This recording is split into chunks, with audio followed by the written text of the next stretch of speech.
സണ്ണി, ആ നീ എന്തായി തപ്പുന്നത്? അല്ലെ ഇവിടുത്തെ കുളിമുറി ഏതാ? നീ കുളിക്കണം. ദേ അവിടെയാ. ആ എനിക്ക് ഉടുത്തു മാറാനുള്ള മുണ്ടൊന്നുമില്ല. മുണ്ടൊക്കെ കത്തിയ ബാഗിന്റെ അതാ. നീ എനിക്കൊരു മുണ്ട. നീ അങ്ങോട്ട് ചെല്ലു, ഞാൻ മുണ്ട് കൊടുത്തേക്കാം. ഇവിടുന്ന് വലത്തോട്ടില്ലേ? അതെ അതെ.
ഞാനാ.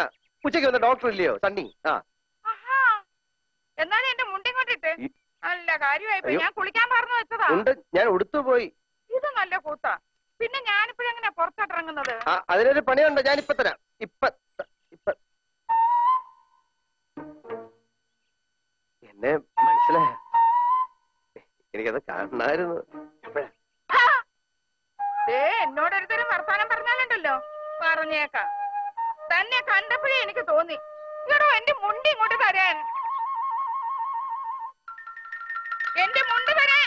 നിക്ക് വേറെ ആരും അറിയണ്ട, നമ്മൾ രണ്ടുപേരും മാത്രം. രാത്രിയോ പകലോ എനിക്ക് എപ്പോഴെങ്കിലും ഇത്തിരി സമയം തന്നാമോ, ഞാനത് വേണ്ട വെച്ച് കൈകാര്യം ചെയ്തോളാം. പട്ടി തലവഴിക്കാതെ പറഞ്ഞാലുണ്ടല്ലോ എന്റെ വിധം മാറും. വല്ലാരും ഇപ്പൊ കേട്ടോണ്ട് വന്ന് എന്താ വിചാരിക്കാം? ഇവിടെ മുണ്ട് നടക്കാം. നിങ്ങളുടെ മുണ്ടം ഒരു മനുഷ്യനോട് ഒരു മുണ്ടാൻ സമ്മതിക്കത്തില്ല.